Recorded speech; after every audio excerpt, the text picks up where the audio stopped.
रहे हो ना कि ma'am cell the unit of life तो आ गया, जो कि बाद में है एनसीईआरटी के, लेकिन फर्स्ट चैप्टर अभी तक नहीं आया है ना। काश जल्दी से फर्स्ट चैप्टर आ जाए, है ना, यही सोच रहे हो ना। Finally the wait is over, क्योंकि अब आ गया है बेटा chapter number 1 of your NCERT, that is the living world. और बच्चों के दिमाग में बहुत रहता है कि लिविंग वर्ल्ड क्या क्वेश्चंस आते हैं, कैसा है ना, कितनी जल्दी हो जाएगा, इसमें से कैसे कैसे क्वेश्चन पूछ सकते हैं, और इसकी एनसीईआरटी कैसे पढ़नी है कुछ समझ नहीं आ रही, इसके नोट्स कैसे बनाने हैं कुछ समझ नहीं आ रही। डोंट वरी, तो आज की वीडियो में मैंने सारे नोट्स आप लोगों के लिए बना रखे हैं और पूरे चैप्टर को, एनसीईआरटी के एक एक लाइन को बहुत अच्छे से कवर करके हम लोग पढ़ेंगे आज की वीडियो में। आपको टेंशन नहीं लेने हैं कि इसके क्वेश्चंस कैसे आएंगे। एनसीईआरटी के जो भी क्वेश्चंस हैं वो भी कराए जा रहे हैं, प्लस प्रोबेबिलिटी कौन सी होती है क्वेश्चंस की आने की वो भी आपको वीडियो में पता चल जाएगा। पीडीएफ, सॉल्यूशंस, ये जो हमारे नोट्स हैं कहाँ मिलेंगे, वो आपको मिलेंगे पीडब्ल्यू ऐप पे, और उसका लिंक आपको मिलेगा नीचे डिस्क्रिप्शन, है ना। तो वेट क्यों करना, चलो जल्दी से पढ़ाई करते हैं। Hello hello hello hello hello, welcome back guys. तो फाइनली वो समय आ ही गया है कि हम लेके आ गए हैं लिविंग वर्ल्ड, आपकी एनसीईआरटी का सबसे पहला चैप्टर द लिविंग वर्ल्ड। और बहुत ही छोटू सा और सिंपल सा चैप्टर है। हालांकि थ्योरेटिकल पार्ट बहुत ज़्यादा है, पढ़ने में थोड़ा बोरिंग सा लगता है, बट ट्रस्ट मी गाइस, भाई एनसीईआरटी में है तो इम्पॉर्टेंट तो है ही, ठीक है। लेकिन इसको और इंटरेस्टिंग तरीके से और सिंप्लीफाई तरीके से हम पढ़ेंगे आज की क्लास में, और आपका पूरा चैप्टर है ना अच्छे से कवर करेंगे।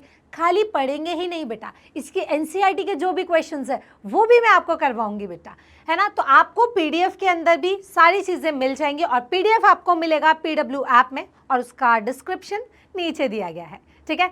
तो बिना समय वेस्ट करे गाइस, शुरू करते हैं अपने खूबसूरत से टॉपिक को, द लिविंग वर्ल्ड, है ना। नंबर 1, पहले तो मेरे को एक क्वेश्चन जानना है। आपको पता होगा बेटा कि हर साल जो है हमारे को बहुत सारी नई नई स्पीसीज़, बहुत सारी डाइवर्सिटी देखने को मिलती है ना। जैसे अभी कुछ रिसेंट अपडेट्स आए हैं, उन रिसेंट अपडेट्स के बारे में आपको पता है या नहीं, वो भी आप मुझे कमेंट में बता सकते हैं। अगर नहीं पता तो थोड़ी देर में मैं आपको बताने वाली हूँ, ठीक है। पर उससे पहले अपन स्टार्ट करेंगे एनसीईआरटी से, है ना। अल्टीमेटली अपने को एग्जाम देना है तो वो तो एनसीईआरटी से ही आएगा, ठीक है। पूरी एनसीईआरटी ने ना क्या कर रखा है बेटा, कोई भी लाइनें कहीं भी ऐसे घुसा रखी हैं, एकदम ट्रैफिक सा बना रखा है, लेकिन उसको सिंप्लीफाई करेंगे हम इन नोट्स के थ्रू। इस नोट्स में बेटा पूरा जो भी टॉपिक है, जो भी चीज़ आपके एनसीईआरटी में, उसको बहुत सिंप्लीफाई और सिंपल लैंग्वेज में दिया गया है, क्योंकि इस चैप्टर से ऐसे क्वेश्चन, थ्योरेटिकल पार्ट है बेटा, तो थ्योरेटिकल क्वेश्चन पूछे जाते हैं, लाइक क्लासिफिकेशन क्यों होगा, किस लिए करते हैं, नामकरण क्यों करते हैं, नेमिंग क्यों होती है, क्या उसके रूल्स है, बेसिक चीज़ें, ठीक है। तो क्या, क्यों, कैसे, ये सारे आपके डाउट्स, आपके क्वेश्चंस क्लियर हो जाएंगे, ठीक है। चलिए गाइस, स्टार्ट करते हैं द डाइवर्सिटी ऑफ लाइफ। क्योंकि मैंने आपको इससे पहले जो चैप्टर पढ़ाया था, cell the unit of life, उसके अंदर मैंने आपको बताया था कि एनिमेट और इनएनिमेट थिंग्स डिफरेंट होती हैं, यानी लिविंग अलग होता है, नॉन लिविंग अलग होता है। लिविंग को लिविंग बनाने के लिए कुछ खास चीज़ें होती है, जैसे कोई भी सेल बेटा जब सांस लेता है, मेटाबॉलिज्म परफॉर्म करता है, रिप्रोडक्शन करता है ना, कॉन्शियसनेस उसमें होती है, वो लिविंग है। लेकिन जो ये काम नहीं कर पाता वो नॉन लिविंग है, जैसे कि ये पेन, ये नॉन लिविंग है, ठीक है। तो डाइवर्सिटी ऑफ लिविंग की बात करें बेटा, तो लाइफ एक छोटू से सेल के अंदर भी है, और एक इतने बड़े और इससे भी बड़े ब्लू व्हेल जैसे ऑर्गेनिज्म में भी है। तो लाइफ एग्जिस्ट करती है बेटा मॉलिक्यूलर लेवल से लेके बहुत बड़े लेवल तक, है ना। और बहुत सारी वैरायटी होना ही क्या कहलाया जाता है, डाइवर्सिटी कहलाया जाता है। तो धरती पे बहुत सारी डाइवर्सिटी है, लाइफ की बहुत सारी डाइवर्सिटीज़ है। Life exist in a amazing variety from a tiny microbes to giant whales, यानी एक छोटे से माइक्रोब जो हमारे को अपनी आंखों से दिखता भी नहीं है, जो हमारे को नेकेड आई से दिखता भी नहीं है बेटा, उसमें भी लाइफ है। और वहाँ से लेके एक ब्लू व्हेल जो कितनी बड़ी होती है, पूरे शिप को गिरा देती है बेटा, इतनी बड़ी में भी लाइफ एग्जिस्ट करती है। Living organism are found in extraordinary habitat, और जहाँ हम सोच भी नहीं सकते बेटा, जहाँ हम कल्पना भी नहीं कर सकते, वहाँ पे भी लाइफ एग्जिस्ट करती है। जैसे बेटा, आई होप आपको पता होगा, हमारे हिमाचल प्रदेश में एक बहुत खूबसूरत जगह है, दैट इज़ मणिकरण। और मणिकरण में ना ज़मीन में से गर्म पानी आता है, तो खौलते हुए पानी में कौन ही सर्वाइव कर सकता है, कैसे ही कोई सेल सर्वाइव कर सकती है, बट यस बेटा, वहाँ पे भी लाइफ सर्वाइव करती है। एंटार्क्टिका, जहाँ इतनी ठंड है कोई सर्वाइव नहीं कर सकता, वहाँ वहाँ पे भी लाइफ सर्वाइव करती है ना। अब दिमाग में आ रहा होगा मैम गर्म पानी के अंदर मछलियाँ तैरती हैं क्या? बैक्टीरिया सर्वाइव करते हैं, और बैक्टीरिया भी तो लिविंग है ना। हम पढ़ चुके हैं सेल के अंदर प्रोकैरियोटिक सेल, वो भी क्या है, लिविंग है ना बेटा। तो वहाँ पे भी यानी एक छोटे से माइक्रोब से लेके इतने बड़े वेल तक है ना, लाइफ यानी बड़े और लेवल तक भी लाइफ सर्वाइव करती है ना। मैंने आपको जो हमारी न्यू एनसीईआरटी है, न्यू एनसीईआरटी का पेज नंबर 3 है ना, पूरे सारे बच्चों के पास पहली बात तो न्यू एनसीईआरटी होनी चाहिए। न्यू एनसीईआरटी के सारे पैराग्राफ्स को, उसमें से आपका कुछ नहीं छूटेगा, सारे पैराग्राफ्स को, चाहे वो नॉर्मल ही लाइन क्यों ना हो, उसको बहुत अच्छे से सिंप्लीफाई करके हम लोगों ने लिखा है, सारी काम की चीज़ें और इंटरकनेक्ट करके, है ना। तो आप टेंशन फ्री होके बैठे, बस आराम से पढ़ाई एंजॉय करें, आपकी ऑटोमेटिकली एनसीईआरटी यहाँ कवर हो रही है, ठीक है।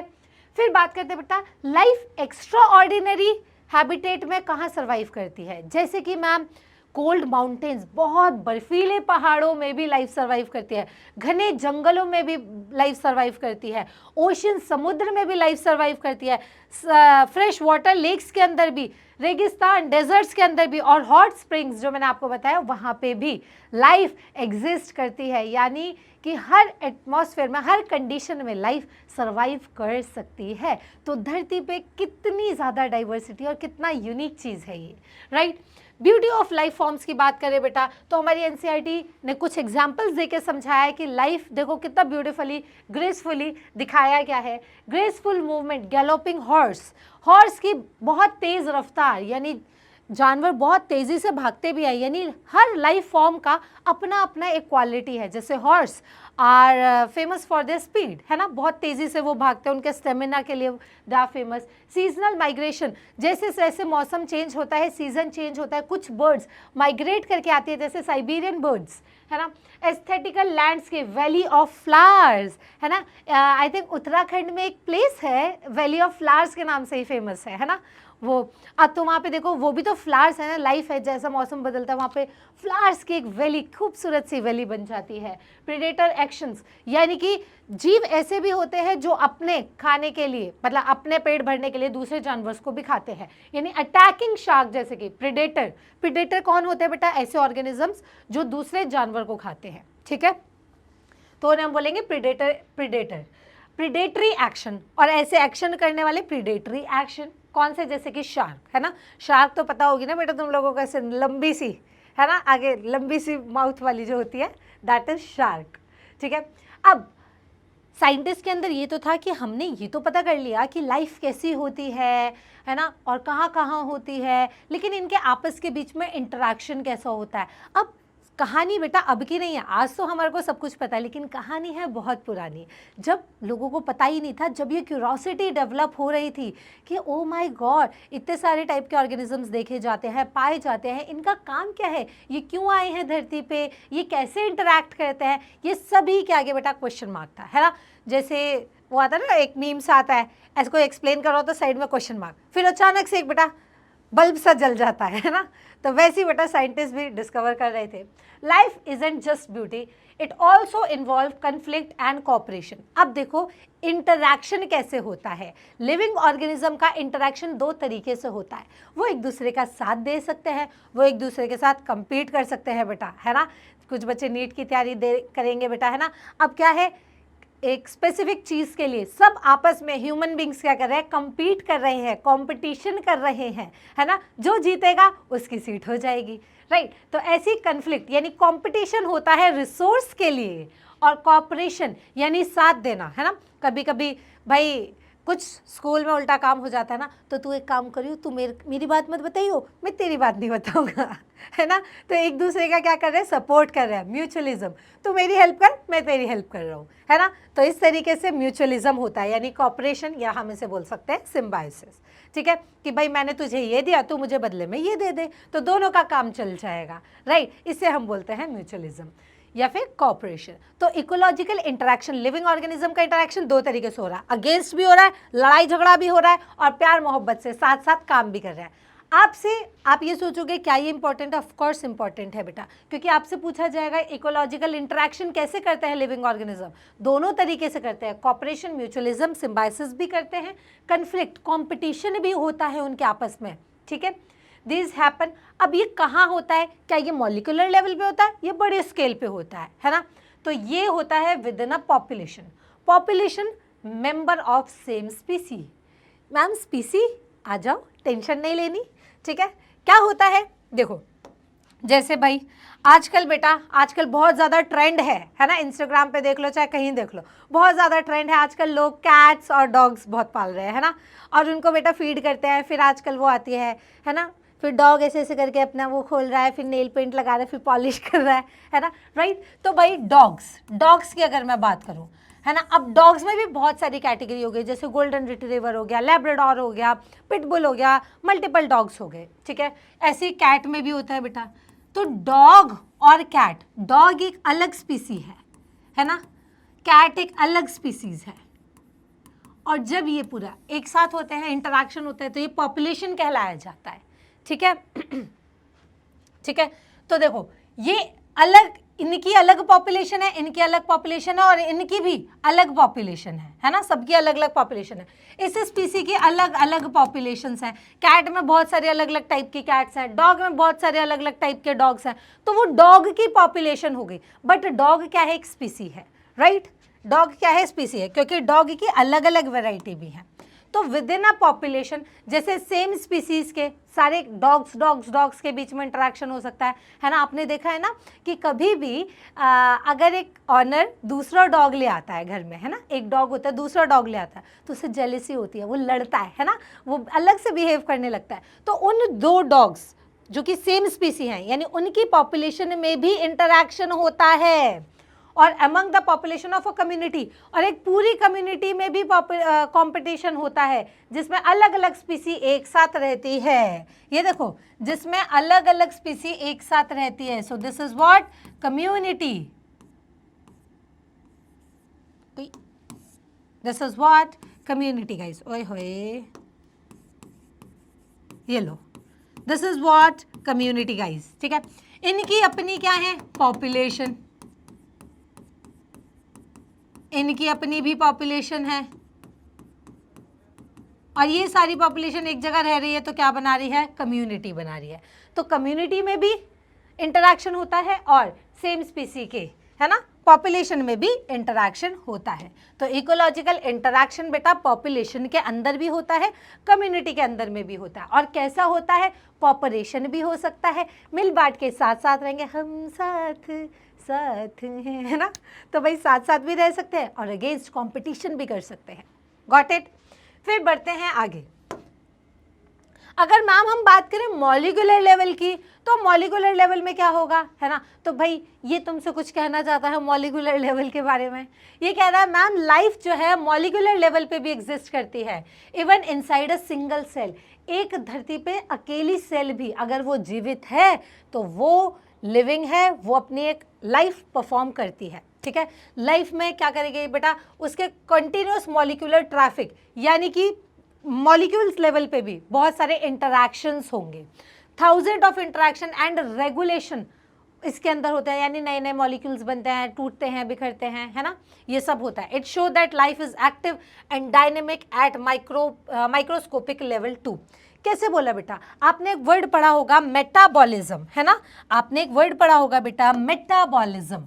मेटाबॉलिज्म क्या होता है, आखिर हमारी बॉडी के अंदर जितने भी केमिकल रिएक्शंस होते हैं उन्हें हम मेटाबॉलिज्म बोलते हैं। ये दो पार्ट में होते हैं, कैटाबॉलिज्म भी होता है और बच्चा एनाबॉलिज्म भी होता है ना।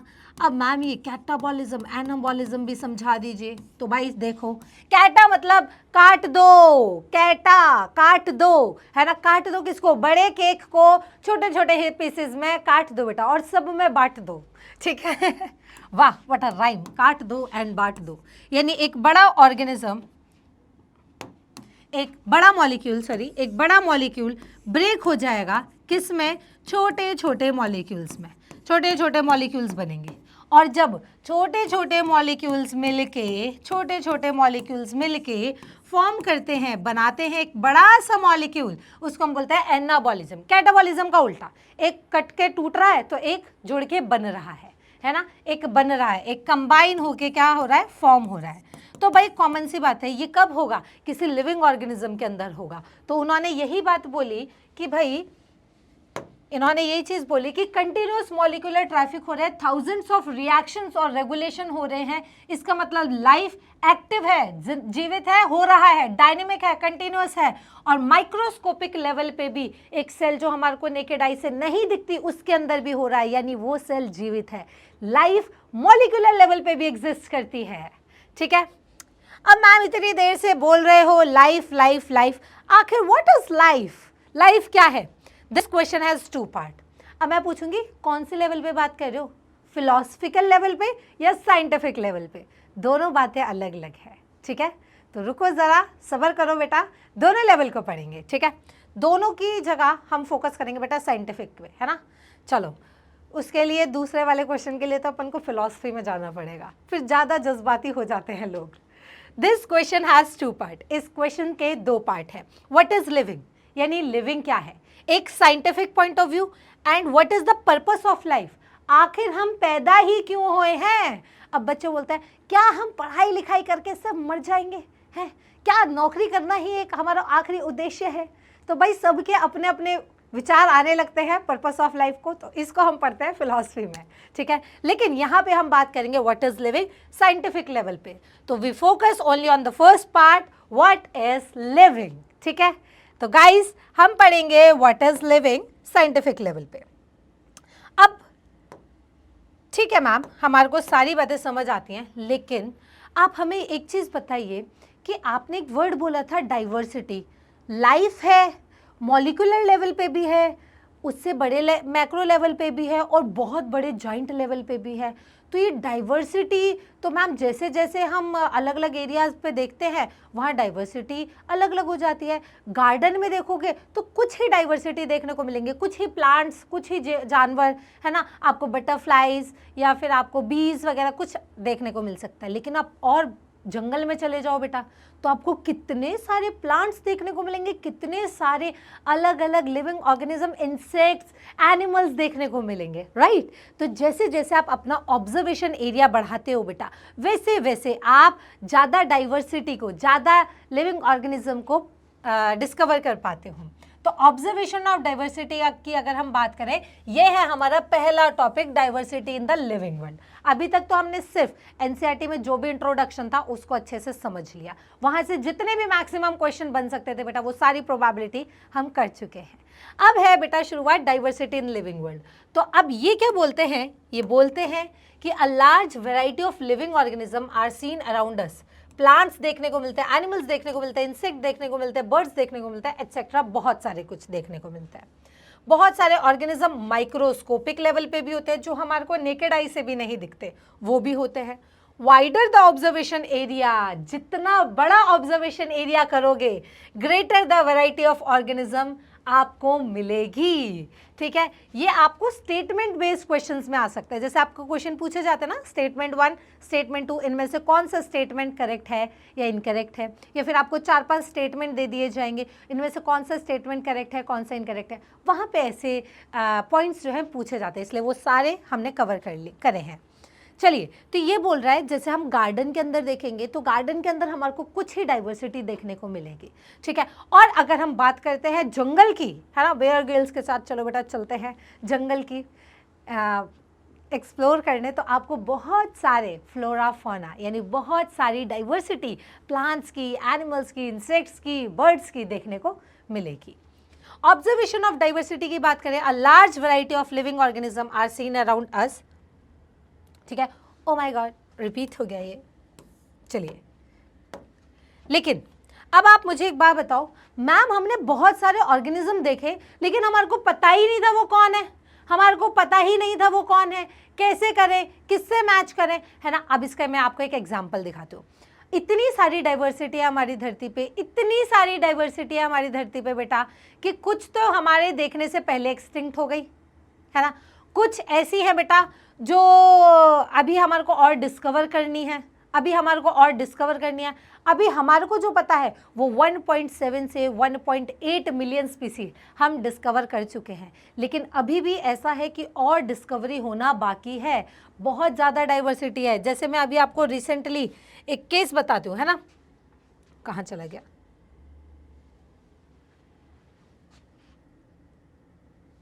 ये देखो बेटा, है ना, अभी मैंने यहाँ लिखा न्यू स्पीसीज डिस्कवर्ड इन 2025, तो आप देखो सामने ही आ गया, बहुत सारी न्यू स्पीसीज डिस्कवर्ड हुई हैं 2025 में, including a giant sea bug resembling Darth Vader, lobed headed fish, a new killer whale subspecies. तो ये देखो अभी भी स्पीसीज डिस्कवर हो रही हैं, यानी जहाँ हम रहते हैं, लोग रहते हैं, वहाँ पे भी हमारे को और भी डाइवर्सिटी देखने को मिल रही है। तो ये कितना यूनिक पॉइंट है। लेकिन नोटिस करने वाली एक चीज़ है, क्या ये अगर नई स्पीसी मिलती है और हमारे को पता ही नहीं होता फिश कैसी दिखती है, या हमें पता ही नहीं होता वेल कैसी होती है, तो क्या हम ये लिख पाते कि ब्लॉब हेडेड फिश एक ब्लॉब हेडेड फिश है, या फिर एक न्यू किलर वेल सब स्पीसी हमारे को मिली है?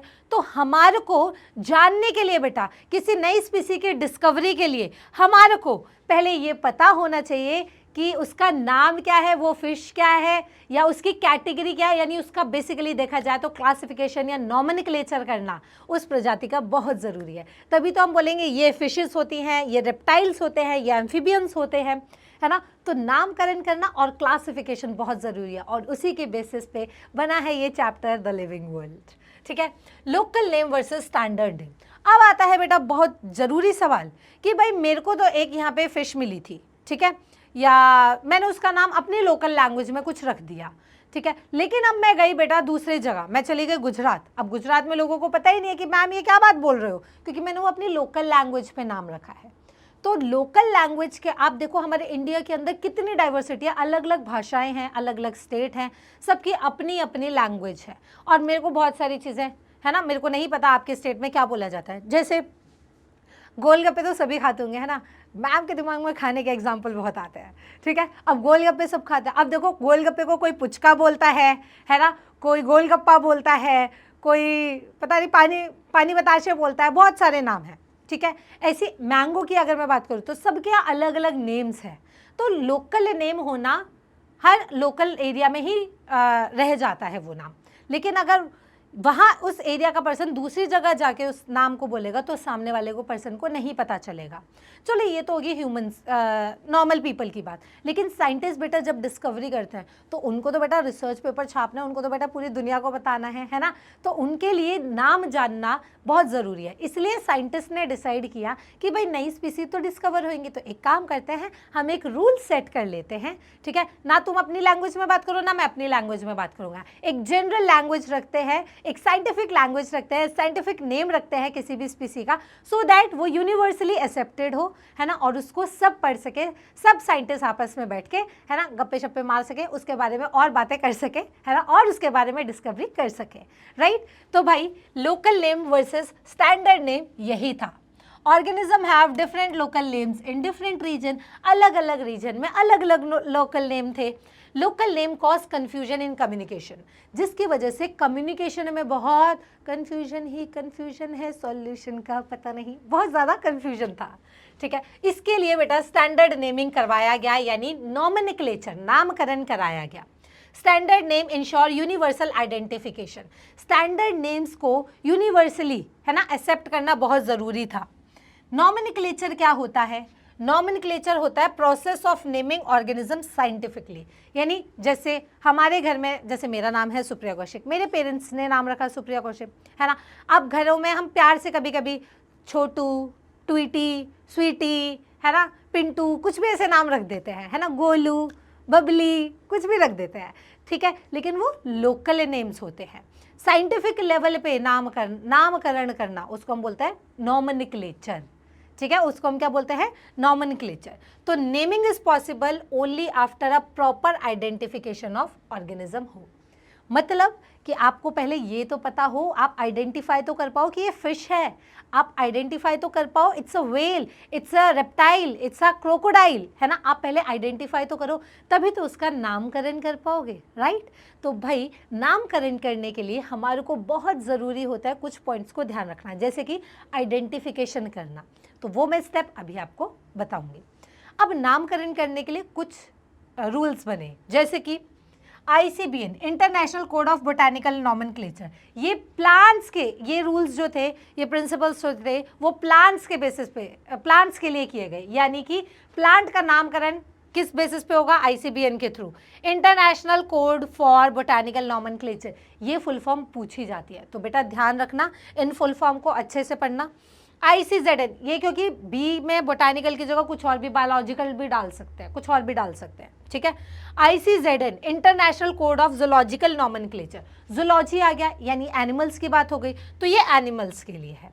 ये codes give rules and principle for naming organism, है ना, कि ये कोड करते क्या है बेटा, ये रूल देते हैं, प्रिंसिपल बनाते हैं कि हमारे को ऑर्गेनिज्म का नामकरण करना है। प्लांट्स के लिए ICBN, एनिमल्स के लिए ICZN। Scientific names are accepted globally. अब इनके द्वारा, इनके थ्रू जो नामकरण किए जाएंगे वो दुनिया का कोई भी साइंटिस्ट हो बेटा, वो सब के लिए, है ना, वो यूनिवर्सली एक्सेप्टेड होगा, ठीक है, ठीक है, वो यूनिवर्सली एक्सेप्टेड होगा। अब जैसे हम लोग हैं, अब हम लोगों को साइंटिस्ट के नाम याद करना बड़ा टफ होता है ना, वो ब्रिटिश के नेम होते हैं, अमेरिकन नेम्स होते हैं, हमारे को लगता है कितने टफ है, उनके लिए वो इजी है, उनके लिए हमारे नाम टफ है, ठीक है। तो ऐसा नाम रखा जाए ये यूनिवर्सली जो है एक्सेप्ट किया जाए, सबको समझ आ जाए, एक कॉमन रिजेम्बलेंस मिल सके, राइट। ये बात हो गई बेटा आपके लोकल नेम्स और इनकी। तो भाई इसी के थ्रू शुरुआत हुई थी सबसे पहले हमारे साइंटिस्ट कैरोलस लीनियस सर ने। इन्होंने किया था नामकरण, उन्होंने बोला था कि चलो नामकरण करते हैं। नामकरण किया था बेटा इन्होंने, साइंटिफिक नेम बाइनोमियल नॉमेनक्लेचर, यानी नामकरण करना। अब नामकरण 2 में आ गया, ठीक है। पहले हम पढ़ाते थे बेटा, पहले के टाइम पे ना बेटा नॉमेनक्लेचर में और भी आते थे, नॉमेनक्लेचर, जैसे कि नॉमेनक्लेचर, अब तो समझ आ गया ना, नामकरण करना। बाइनोमियल नॉमेनक्लेचर होगा एक, तो बाइनोमियल नॉमेनक्लेचर होगा। बाइनोमियल नॉमेनक्लेचर का मतलब क्या है? 2 वर्ड्स का नाम, है ना, बाई मतलब 2 वर्ड्स का नाम। फिर आता था ट्राइनोमियल नॉमेनक्लेचर, पहले हम ट्राइनोमियल नॉमेनक्लेचर पढ़ते थे, यानी 3 अक्षर का नाम, नॉमेनक्लेचर,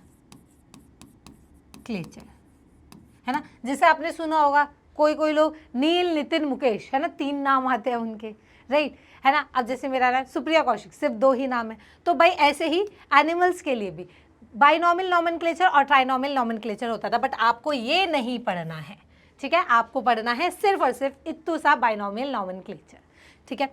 बाइनोमियल नॉमेनक्लेचर जो है बच्चों, वो दिया था हमारे साइंटिस्ट ने, जिनका नाम है कैरोलस लीनियस। ये देखिए बेटा, मिलिए कैरोलस लीनियस सर से, और इन्होंने सिस्टमा नेचुरे के थ्रू, है ना, सिस्टमा नेचुरे के थ्रू पूरे रूल्स बताए थे कि किस तरीके से हमारे को बाइनोमियल नॉमेनक्लेचर करना होता है। हर नाम के 2 पार्ट होंगे, एक होगा बेटा जीनस, एक होगा स्पीसी, है ना, एक होगा जीनस, एक होगा स्पीसी। स्पीसी एपिथेट, स्पीसी जो जीनस होगा उसका वर्ड हमेशा कैपिटल लेटर से शुरू होगा, और स्पीसीज एपिथेट हमेशा स्मॉल लेटर से शुरू होगा। फॉर एग्जाम्पल मैं मैंगो का नाम बताती हूँ बेटा, है ना, आजकल बेटा आम का सीजन चल रहा है ना, मैंगो जूस, मैंगो शेक वगैरह बहुत पीते हैं। तो किसी दिन घर पे जाके बेटा ऐसे बोलना कि मम्मी आज मैंजीफेरा इंडिका खाने का मन कर रहा है ना, तो मम्मी कहेंगी बेटा जाओ कहीं और मिलेगा आपको, घर में नहीं मिलेगा ये अलग वैरायटी का फ्रूट, ठीक है। मैंजीफेरा इंडिका की अगर हम बात करें तो मैंजीफेरा इंडिका, मैंजीफेरा क्या हो गया? पहला नाम, जीनस हो गया। जीनस का पहला अक्षर हमेशा कैपिटल होगा, ऑलवेज। तो मैंजीफेरा एम क्या होगा? Capital.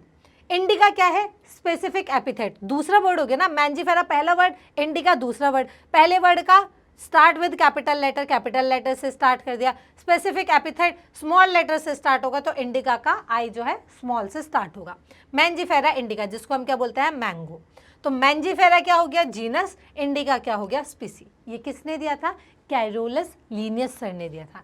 He is Carolus Linnaeus, ठीक है। इन्होंने क्या दिया था? Binomial nomenclature. बाइनोमियल नॉमेनक्लेचर यानी 2 अक्षर का नाम, ठीक है, 2 अक्षर का नाम, बाइनोमियल नॉमेनक्लेचर, जैसे सुप्रिया कौशिक, ठीक है। फिर इन्होंने कुछ साइंटिफिक रूल्स बने थे बेटा, कुछ साइंटिफिक रूल्स बने थे कि नामकरण कैसे किया जाएगा, ठीक है। तो वो रूल देखते हैं। सबसे पहला रूल था बेटा कि आपको नामकरण करना है लेटिन लैंग्वेज में। लेटिन लैंग्वेज या ग्रीक लैंग्वेज बोलते थे, दूसरी लैंग्वेज, लेकिन लेटिन और ग्रीक ही यूज़ की जाती थी। ऐसा क्यों? क्योंकि ये लैंग्वेज थी बेटा dead language. Dead language. Dead language का मतलब होता है कि मैम ये लैंग्वेज मर गई, अब जीवित नहीं होगी। डेड लैंग्वेज का मतलब होता है जिसके अंदर और कोई चेंजेस नहीं होंगे, ठीक है। जैसे आपने देखा होगा ना, इंग्लिश में बहुत सारे चेंजेस होते हैं। पहले हम पोएम पढ़ते थे, है ना, अब उसका प्रोनाउंसिएशन हो गया पोम, है ना। कुछ जगह कुछ लोग आपने देखा भी होगा, कुछ लोग एजुकेशन बोलता है, कुछ एडुकेशन बोलता है। तो जहाँ लैंग्वेज में चेंजेस आ जाते हैं बेटा, वो डेड लैंग्वेज नहीं होती। लेकिन जैसे कोई लिविंग होता है तो वह उसके अंदर वो हमेशा चेंज करता रहेगा, लेकिन मरा हुआ इंसान का भी कोई चेंज नहीं, मतलब उसके अंदर कोई चेंजेस नहीं होंगे, कोई मूवमेंट नहीं होगा, राइट। ऐसी डेड लैंग्वेज जिसके अंदर कोई चेंजेस नहीं होंगे, तो इसलिए हमेशा साइंटिफिक नेम करने के लिए डेड लैंग्वेज यूज़ की जाती है, करेक्ट। तो लैटिन या लैटिनाइज्ड तरीके से लिखा जाएगा। अगर रिटन लिखा जाएगा इटैलिक्स में तो उसको प्रिंट किया जाएगा, और हैंड रिटन होगा तो उसको अंडरलाइन किया जाएगा। जैसे अगर इटैलिक में लिखा है, प्रिंटेड है, तो हमेशा हम उसको कैसे करेंगे, इटैलिक फॉर्म में लिखेंगे। और अगर हैंड रिटन है, मैं लिखती हूँ, तो बेटा मैं उसको क्या करूँगी, अंडरलाइन करूँगी। जैसे कैपिटल, जीनस का एम कैपिटल, मैंजी फेरा और इंडिका, तो मैं इसको अंडरलाइन कर दूंगी, ठीक है। नंबर 2, 2 वर्ड्स ओनली, इसमें 2 ही वर्ड है, जीनस और स्पेसिफिक एपिथेट, ठीक है। पहला वर्ड जीनस, दूसरा वर्ड स्पेसिफिक एपिथेट। तीसरा, जीनस नेम कैपिटलाइज्ड होगा, फर्स्ट वर्ड कैपिटल होगा। स्पीसी नेम हमेशा लोअर केस से, यानी स्मॉल वर्ड से, स्मॉल अल्फाबेट से स्टार्ट होगा। दोनों वर्ड्स इटैलिसाइज्ड होंगे या सेपरेटली अंडरलाइन किए जाएंगे। इटैलिक कब होंगे बेटा, जब प्रिंट किए जाएंगे। सेपरेटली अंडरलाइन कब होंगे, जब हैंड रिटन होंगे।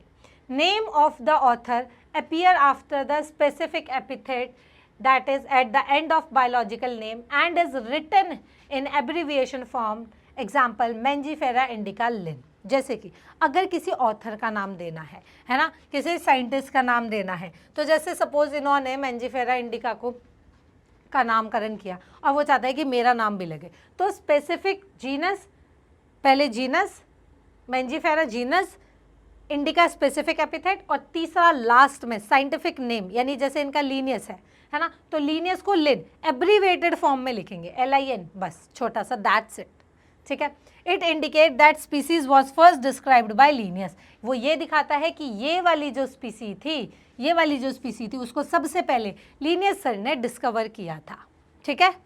बस कितनी इजी चीज़ें हैं, कैसे फटाफट से याद हो गई, है ना। रूल्स क्या थे, फटाफट से रूल्स थे कि लैटिन लैंग्वेज होगी, डेड लैंग्वेज होगी, अगर प्रिंट करेंगे तो इटैलिक होगा, अगर हैंड रिटन करेंगे तो सेपरेटली अंडरलाइन करेंगे। 2 वर्ड्स होंगे, पहला जीनस, दूसरा स्पीसी। फिर जो जीनस होगा उसका फर्स्ट वर्ड कैपिटल, स्पीसी का small word, first word small होगा, ठीक है। और अगर साइंटिस्ट का नेम लिखना है, ऑथर का नेम लिखना है, तो स्पीसीज के बाद में आएगा और एब्रीवेटेड फॉर्म में आएगा, और वो ये दिखाता है कि उस पर्सन ने इस स्पीसी को डिस्क्राइब किया था, ठीक है। दैट्स इट बेटा, बहुत इजी है चीज़ें, है ना, बस हम डर जाते हैं, ठीक है। अब भाई ये है पॉपॉय द सेलर मैन, पहले एक कार्टून आया करता था, and I love this cartoon. तो ये क्या करता है बेटा, कोई भी, है ना, जैसे कोई भी गुंडा आता था तो फटाफट से पालक खा के उसे मारता था, तो ऐसी बेटा कोई भी चीज़ अगर तुम्हें बहुत ज़्यादा टफ लग रही है तो इसकी तरह ही, है ना, पालक को निकालो, खाओ बेटा, पानी पियो, हेल्दी रहो, है ना, और उसके बाद पढ़ाई करना शुरू करो, फिर तुम्हें भी वो चीज़ आसान लगनी स्टार्ट हो जाएगी। वाई क्लासिफिकेशन, अब हम क्लासिफिकेशन कर क्यों रहे हैं भाई, नामकरण करना है हमें तो क्लासिफिकेशन करना तो ज़रूरी है ना, क्लासिफिकेशन करना ज़रूरी है। अब वो ज़रूरी क्यों है, क्योंकि it's nearly impossible to study each and every organism individually, हर ऑर्गेनिज्म को इंडिविजुअली पढ़ना बहुत टफ है ना, तो भाई कॉमन सी बात है, हमारे पास स्पीसीज कितनी है, लगभग 1.7 to 1.8 मिलियन स्पीसीज, है ना। अब इनको पढ़ने के लिए, इतना सारा डेटा पढ़ने के लिए, है ना, हम तो इसी में टेंशन में आ जाते हैं कि हमारे को तो 11th की NCERT पढ़नी है, इतनी मोटी बायो की बुक पढ़नी है, फिजिक्स पढ़नी है, केमिस्ट्री पढ़नी है, कैसे होगा, ये तो बहुत सारा है। इसे पढ़ने का एक ही तरीका है, सिस्टमैटिक तरीके से पढ़ो, राइट। तो इसी तरीके से इतने सारे ऑर्गेनिजम्स को पढ़ने के लिए बेस्ट तरीका है कि आप उसको क्लासीफाई कर दो अच्छे से, फिर उसकी पढ़ाई करो, ठीक है, फिर आप उसकी पढ़ाई करो। तो इसीलिए क्लासिफिकेशन बहुत ज़रूरी है। तो क्लासिफिकेशन क्यों ज़रूरी है? क्योंकि ये नियरली इम्पॉसिबल है कि हम हर ऑर्गेनिज्म को इंडिविजुअली पढ़ाई करें। टू मेक स्टडी ईजियर हमने एक मेथड निकाला जिसको हम बोलते हैं क्लासिफिकेशन। ठीक है, क्लासिफिकेशन। तो अब क्लासिफिकेशन है क्या? क्लासिफिकेशन है grouping organism into convenient category based on easily observable feature. यानी कि हमने क्या किया, जो हमारे को कैरेक्टर्स दिख रहे हैं, जो हमारे लिए विजिबल कैरेक्टर हैं, उनके बेसिस पे हम ऑर्गेनिज्म को कैटेगराइज कर देंगे।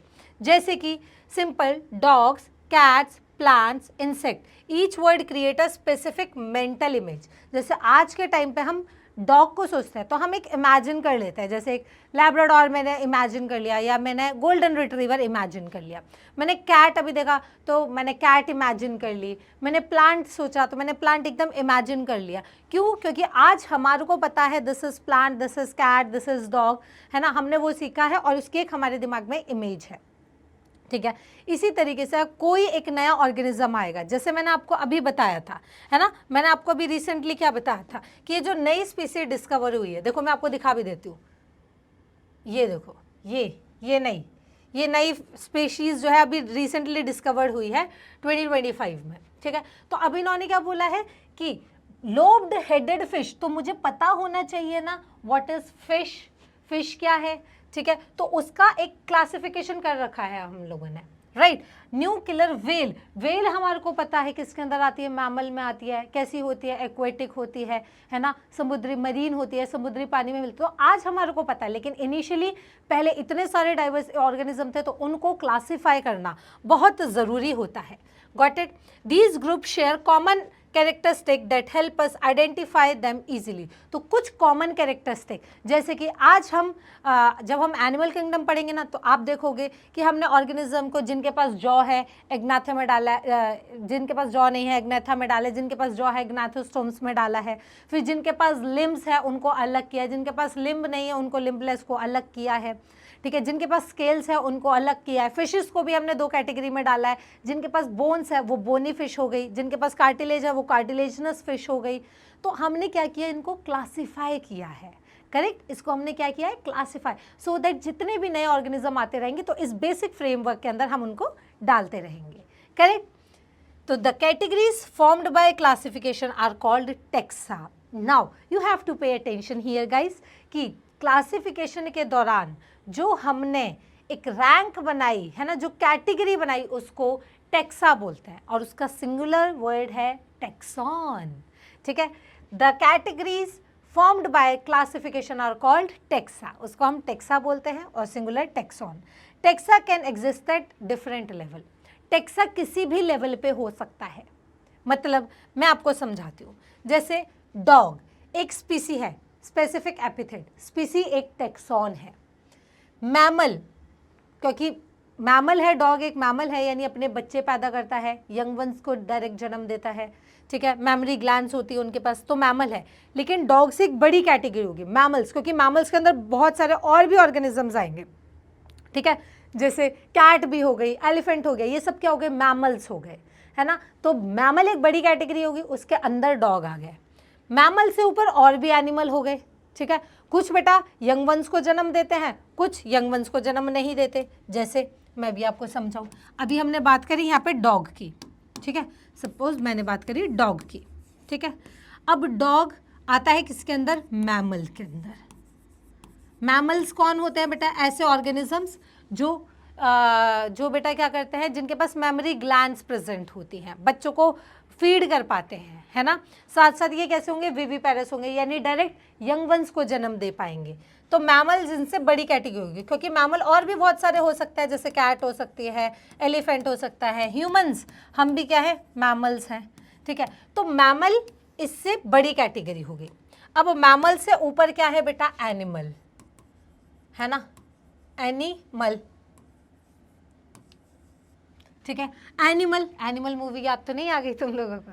ठीक है, एनिमल के अंदर बेटा मैमल्स आते हैं, क्योंकि एनिमल के अंदर और भी ऑर्गेनिजम्स आएंगे जो मैमल्स नहीं होंगे बेटा, है ना। बहुत सारे मैमल्स आएंगे, एनिमल्स आएंगे, जैसे रेप्टाइल्स आ जाएंगे, है ना, एम्फीबियंस आ जाएंगे, एम्फीबियंस आ जाएंगे। तो ये सब क्या है, टेक्सा। यानी कि समझना, ये एक टेक्सा है, ये कलर बहुत लाइट है, ठीक है, ये एक टेक्सा है, ये एक टेक्सा है और ये एक टेक्सा है। यानी कि अपनी अपनी हायरार्की के अकॉर्डिंग अलग अलग टेक्सन्स होते हैं। समझ आ गया? बिल्कुल बेसिक चीज, राइट। तो देखो, देखा जाए तो डॉग स्पेसीज है, टेक्सॉन है, मैमल ब्रॉडर टेक्सॉन है, और एनिमल इवन और ब्रॉडर टेक्सॉन है, उससे भी बड़ा टेक्सॉन है। तो देखो यहाँ पे सबसे छोटा डॉग, फिर मैमल, फिर एनिमल, ये सब क्या है, डिफरेंट लेवल के टेक्सास हैं, ठीक है। ये क्या है, डिफरेंट लेवल के टेक्सास हैं गाइस। फिर अब इनकी ग्रुपिंग की गई, ठीक है, इनकी ग्रुपिंग की गई बेटा। तो किस ग्रुपिंग में की गई? सबसे पहले इनका कैरेक्टराइजेशन किया गया, ठीक है। सबसे पहले क्या किया गया बेटा? इसका कैरेक्टराइजेशन किया गया। कैरेक्टराइजेशन मतलब organism are grouped into taxa based on, अब मैंने ये जो टेक्सा बनाए, कैसे बना दिया मैंने इनके टेक्सा? इनके कैरेक्टरिस्टिक्स को ऑब्जर्व करके, तो जब मैंने इनके कैरेक्टरिस्टिक को ऑब्जर्व करके इनको अलग किया, उसी को हम क्या बोलेंगे? कैरेक्टराइजेशन है ना। और कौन कौन से कैरेक्टर ऑब्जर्व करें वो देखते हैं। जैसे कि मैंने देखा कि उनके एक्सटर्नल फीचर क्या है, उनका बॉडी शेप क्या है, उनकी बॉडी पे फर हैं, बॉडी लॉन्गेटेड है, माउथ लंबे हैं, ठीक है। उनका इंटरनल एनाटॉमी कैसा है, उनके इंटरनल स्ट्रक्चर्स कैसे हैं, उनका सेलुलर स्ट्रक्चर कैसा है, उनका डेवलपमेंट पैटर्न कैसा है, उनका इकोलॉजिकल रोल कैसा है, ठीक है। अब भाई माइक्रोब्स भी तो आएंगे, क्योंकि हम आगे चल के पढ़ेंगे, जब मैं इसके नेक्स्ट चैप्टर आपको पढ़ाऊंगी बायोलॉजिकल क्लासिफिकेशन, तब मैं आपको पढ़ाऊंगी मोनेराज, है ना, प्रोटिस्टा, ठीक है, फंजाई, प्लांटी, एनिमेलिया, है ना। अब देखो, जैसे ये क्या है बेटा? ये सिर्फ प्रोकैरियोट है, प्रोकैरियोटिक सेल है ना, प्रोकैरियोट्स हैं, और बाकी ये सब क्या है? यूकैरियोट्स। पर ये सब क्या है? Living organism.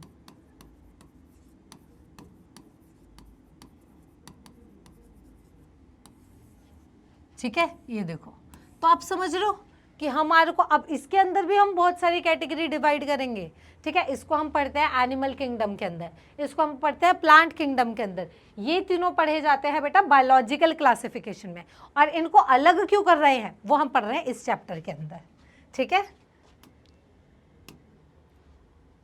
तो देखो, दी शेयर्ड फीचर इंश्योर कि टेक्सा एक मीनिंगफुल और एक साइंटिफिक बेसिस पे ही रखा जाए। द साइंस बिहाइंड टेक्सोनॉमी, यानी यही टेक्सोनॉमी करने के पीछे रीजन क्या है? The process of classifying organism into hierarchical taxa based on this feature is called taxonomy. सबसे पहला पॉइंट, टेक्सोनॉमी है क्या? टेक्सोनॉमी है मतलब ऑर्गेनिज्म को क्लासीफाई करना, उनको अलग अलग करना बेटा, उनकी हायरार्किकल टेक्सा के अंदर। यानी सबसे पहले हम एनिमल डालेंगे, फिर हम मैमल डालेंगे, फिर हम डॉग डालेंगे, है ना। इनको हमने जो क्लासीफाई किया है इनके कैरेक्टर के बेसिस पे, यही क्या है? टेक्सोनॉमी। यानी कि ये एक ऐसा प्रोसेस जिसके अंदर ऑर्गेनिज्म को क्लासीफाई किया जाएगा उनके हायरार्किकल टेक्सा में। हायरार्किकल टेक्सा यानी कौन नीचे आएगा, कौन ऊपर आएगा, कौन उनसे ऊपर आएगा, ठीक है। हायरार्किकल टेक्सा के अंदर उनके किस बेसिस पे? उनके फीचर के बेसिस पे, इन सारे फीचर्स के बेसिस पे। इस प्रोसेस को हम बोलते हैं टेक्सोनॉमी, ठीक है। It is the foundation for organizing biodiversity and it is essential for, देखो तो इतनी बड़ी डाइवर्सिटी 1.7 से 1.8 मिलियन स्पीसीज़ को भाई अगर कैटेगराइज करना है तो एक बेसिक फ्रेमवर्क करना पड़ेगा, और इतनी सारी डाइवर्सिटी को पढ़ने के लिए, ईजी बनाने के लिए हमने टेक्सोनॉमी का यूज़ किया। साथ साथ टेक्सोनॉमी और किस लिए एसेंशियल था? हम उन सारे ऑर्गेनिज्म का नामकरण कर पाएंगे, उनके अच्छे से आइडेंटिफाई कर पाएंगे, और उनके आपस में रिलेशनशिप को भी पढ़ पाएंगे, ठीक है। और साथ साथ कि वो इवॉल्व कैसे हुए ये भी हम पढ़ पाएंगे, ठीक है। तो आइडेंटिफाइंग, रिलेशनशिप, स्टडिंग, इवोल्यूशन, ये सब हम लोग पढ़ पाएंगे। किसकी वजह से बेटा? सिर्फ इसकी वजह से, है ना। तो सारा क्रेडिट जाता है इसको, टैक्सोनॉमी को, ठीक है, क्योंकि भाई इसी की वजह से आज हम लोग नई नई फिशेस देख पा रहे हैं और समझ पा रहे हैं ना कि किससे रिजेंबल कर रही है। अभी कुछ दिन पहले न्यूज़ आई थी, एंगुलर फिश शोर पे आ गई है ना। एंगुलर फिश के बारे में कि भाई जब भी एंगुलर फिश, मतलब एंगुलर फिश पहले तो बहुत टाइम बाद देखने को मिली थी कि एंगुलर फिश तो ऐसा लगा था हमें एक्सटिंक्ट ही हो गई है, देख ही नहीं जा रही थी, पर अचानक से वो हमारे को मिल गई बेटा। और ऐसा माना जाता है कि जब भी एंगुलर फिश आती है तो ज़रूर कुछ, है ना, सुनामी, साइक्लोन्स कुछ आते हैं। तो आपने देखा तो एंगुलर फिश, अब उसका भी तो नामकरण किया गया, है ना। उसका हमने उसके बारे में पढ़ा, उसके फीचर्स जाने, उसको कैटेगरी के अंदर डाला, ठीक है। वो किसकी वजह से हुआ बेटा? आज हम ये जो भी कर पा रहे हैं टैक्सोनॉमी, एक कैटेगराइजेशन करने की वजह से कर पा रहे हैं, राइट। अब देखो टैक्सोनॉमी के 4 पिलर हैं। टैक्सोनॉमी की बात करूं तो टैक्सोनॉमी के 4 पिलर हैं, 4 बेसिक स्टेप है। सबसे पहला, है ना, पहली बात characterization, study feature of an organism. सबसे पहले हम ऑर्गेनिज्म के फीचर देखेंगे। ओह, इस छोटे से क्यूट डॉग के कान जो है लंबे लंबे, आपने देखा ना आजकल बहुत ब्राउनी डॉग बहुत फेमस है ना, उसके बहुत लंबे लंबे ईयर्स होते हैं और बहुत हेयरी वो पूरा बॉडी से होता है। तो मतलब हम किसी भी ऑर्गेनिज्म के, आजकल तो वैसे ये सब आफ्टर ब्रीडिंग नए नए स्पीसी वो बनाए गए हैं, नए नए टाइप के ब्रीड्स बनाए गए हैं डॉग्स के। लेकिन अगर डॉग को क्लासीफाई किया जाए कैट से तो एकदम अलग हो जाएगा, है ना। डॉग कैसा हो गया? इलोंगेटेड बॉडी हो गई, लॉन्ग ईयर्स हो गए, है ना, हेयरी बॉडी हो गई, ठीक है। तो कैरेक्टराइजेशन यानी उनके फीचर को देख के पढ़ाई करेंगे, स्टडी करेंगे उनके ऑर्गेनिज्म के फीचर की। फिर हम उनको आइडेंटिफिकेशन करेंगे, find out what organism it is, कि ये कौन सा ऑर्गेनिज्म है ना। फिर उसके बाद हम उसको क्लासीफाई करेंगे कि भाई इसकी सिमिलैरिटी जो है डॉग से मिलती है या इसकी सिमिलैरिटी जो है कैट से मिलती है, हम उसको क्लासीफाई कर देंगे। फिर हम उसका एक नया नाम रखेंगे कि भाई अब ये इन डॉग की कैटेगरी में है तो इसका नाम लैब्राडोर रखा जाता है, ठीक है। ये इस कैटेगरी में है तो इसका नाम गोल्डन रिट्रीवर रखा जाता है, ठीक है। फिर चौथा स्टेप नॉमेनक्लेचर, यानी उसको एक साइंटिफिक नेम दे दिया जाएगा, ठीक है। तो कितना सिंपल हो गया, टैक्सोनॉमी के 4 पिलर हो गए गाइस, है ना। कैसा? पहला characterization, identification, classification and nomenclature. These 4 processes are essential to taxonomy and are used for organizing life form scientifically. अगर आपको सारी लाइफ फॉर्म को साइंटिफिकली अरेंज करना है तो आपको टैक्सोनॉमी करना अनिवार्य है बेटा, है ना, आवश्यक है, आई होप, ठीक है। तो भाई कौन से 4 पॉइंट है? Characterization, identification, classification and nomenclature. Got it भाई, बहुत बढ़िया है। फिर आगे पढ़ते हैं हम बेटा, बियॉन्ड क्लासिफिकेशन एक टर्म इंट्रोड्यूस होगा, सिस्टमैटिक्स, ठीक है। एक टर्म यूज होगा systematics. Human also wanted to understand relationship among organism, not just names and uses. अब इंसान है बेटा, क्यूरोसिटी तो बहुत है, दूसरे गोला पे एलियंस है कि नहीं, एलियंस आर बैक, ऐसे कैसे पॉसिबल है, ये डायनासोर दोबारा से भी जीवित हो सकता है या नहीं। ह्यूमंस के अंदर क्यूरोसिटी बहुत रहती है ना, दूसरे के बारे में, दूसरे की ज़िंदगी में क्या चल रहा है ये जानने की भी क्यूरोसिटी बहुत रहती है, ठीक है। ऐसे पेरेंट्स में शर्मा जी के लड़के के कितने नंबर आए हैं, है ना, बहुत ज़रूरी है ये जानना। तो ह्यूमन के अंदर टेंडेंसी है क्यूरोसिटी की, ठीक है। तो ऐसी ह्यूमन साइंटिस्ट के अंदर क्यूरोसिटी थी कि हमने नामकरण कर दिया है, सब कुछ ठीक है, लेकिन अब इनके आपस में रिलेशनशिप कैसे हैं उसको भी देखा जाए। तो वो उनके रिलेशनशिप को भी जानना चाहते थे, जिसकी वजह से जन्म हुआ, है ना, धरती में से एक नया जन्म हुआ बेटा सिस्टमैटिक्स का।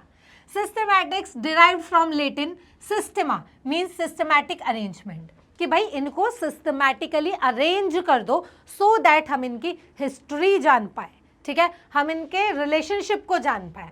Introduce by Carolus Linnaeus, Carolus Linnaeus sir ने ही इसको डिस्कवर किया था in his book Systema नेचुरे, Systema नेचुरे। ये लो गाइस, है ना, ये रही आपके सामने बुक और ये रहे बेटा सर कैरोलस लीनियस सर। अब ठीक है, सिस्टमैटिक्स के अंदर क्या क्या इंक्लूड होता है? सिस्टमैटिक के अंदर वही आइडेंटिफिकेशन करना, क्लासिफिकेशन करना, नॉमेनक्लेचर करना, ये सब आम था। नई चीज़ इंट्रोड्यूस हो गई, इवोल्यूशनरी रिलेशनशिप। इवोल्यूशन हुआ, इवोल्यूशन, आपको पता है अभी कुछ दिन पहले एक ऐसी डिस्कवरी हुई थी, एक जगह ऐसा फॉसिल मिला था, है ना। आई होप आपको फॉसिल पता हो, जब कोई, जैसे हमें डायनासोर के फॉसिल मिलते हैं, इम्प्रिंट्स, हार्ड इम्प्रिंट्स मिलते हैं, जिससे हम ये पता लगा पाते हैं कि ऑर्गेनिज्म पहले ऐसे हुआ करते थे। तो एक ऐसा ऑर्गेनिज्म भी पाया गया, एक ऐसा स्नेक पाया गया बेटा, जिसमें ऐसा देखा गया कि उसके 4 लेग हैं। तो ऐसा उस फॉसिल से अंदाज़ा लगाया जाता है कि पहले के टाइम पे शायद स्नेक 4 पैरों वाले हुआ करते थे, लेकिन जैसे जैसे इवोल्यूशन होता चला गया, उन्होंने अपने फुट लूज कर दिए बेटा, और अब वो सिर्फ क्रॉल करते हैं। तो आज जो हमें स्नेक्स दिखाई दे जाते हैं उनमें पैर नहीं होते, ठीक है, लेकिन वो क्रॉल करते हैं, राइट। तो उनकी इवोल्यूशनरी हिस्ट्री जानना कि अब से पहले ऑर्गेनिज्म कैसे रहा करते थे ये, तो उसके लिए सिस्टमैटिक्स एक बहुत इंपॉर्टेंट रोल प्ले करती है, ठीक है। तो ये हुआ सिस्टमैटिक्स की बात, ठीक है। अब इसके बाद आती है बेटा टेक्सोनॉमी, टेक्सोनॉमिकल कैटेगरी, बहुत बड़ी है ना। अभी तक मैं आपको बहुत देर से ये बात बोल रही थी, स्पीसीज, जीनस, क्लासेस, है ना। क्लासेस तो मैंने अभी यूज़ नहीं किया था, स्पीसीज, जीनस बहुत चल रहा था, लेकिन बेटा अब और भी टर्म यूज़ किए जाएंगे, ठीक है। जैसे कि गाइस आप यहाँ पे देख सकते हो, है ना, इजिप्ट का एक पिरामिड है, ठीक है, उसके मैंने टुकड़े कर दिए हैं बहुत सारे। तो भाई ये देखिए गाइस, ये है किंगडम, सबसे नीचे किंगडम, सबसे बड़ा किंगडम, फिर है उसके ऊपर फाइलम, फिर है क्लास, ये रही class, kingdom, phylum, class, order, family, genus, स्पीसी, है ना, समझ आया। Kingdom, phylum, class, order, family, genus, स्पीसी, मतलब बहुत सारी स्पीसीज मिलेंगी तो जीनस बनेगा, बहुत सारे जीनस मिलेंगे तो फैमिली बनेगी, फैमिली मिलके ऑर्डर चलाती है बेटा, ऑर्डर चलाएंगे, है ना। फिर बनेगी एक क्लास, एक स्टैंडर्ड बनेगा बेटा, फिर बनेगा फाइलम, और फिर बनेगा बेटा किंगडम। यानी किंगडम के अंदर बहुत सारे फाइलम आते हैं, बहुत सारे फाइलम के अंदर बहुत सारी क्लासेस आती हैं, बहुत सारी क्लासेस के अंदर बहुत सारे ऑर्डर आते हैं, बहुत सारे ऑर्डर के अंदर बहुत सारी फैमिली आती है, बहुत सारी फैमिली के अंदर बहुत सारे जीनस आते हैं, बहुत सारे जीनस के अंदर बहुत सारी स्पीसी आती है। तो इसको याद करने का आजकल का सबसे फेमस, मतलब हम लोग अपने टाइम पे भी पढ़ते थे, बहुत सिंपल है, कीप पॉट क्लीन और फैमिली गॉट सिक। या तो पॉट को क्लीन कर लो, नहीं तो फैमिली बीमार पड़ जाएगी, ठीक है जी। अब देखो क्या है ये, कि कीप से kingdom, kingdom, phylum, class, order, order का ऑर्डर ही रहेगा, फैमिली, फैमिली का फैमिली ही रहेगा, जीनस, स्पीसीज। अब आपको ये ऑर्डर याद करना टफ नहीं रहेगा, या तो बेटा अपने घर का पॉट क्लीन कर लो, नहीं तो हैं सहपरिवार बीमार हो सकते हैं। तो कीप पॉट क्लीन और फैमिली गॉट सिक, या तो फैमिली बीमार हो सकती है। गॉट इट, ठीक है बेटा। एक चीज का ध्यान और रखना है बेटा कि kingdom, phylum, class, order, family, genus और स्पीसी, जब हम किंगडम से स्पीसी की तरफ मूव करते हैं बेटा, तो हमारे कॉमन कैरेक्टर्स क्या होते हैं, कॉमन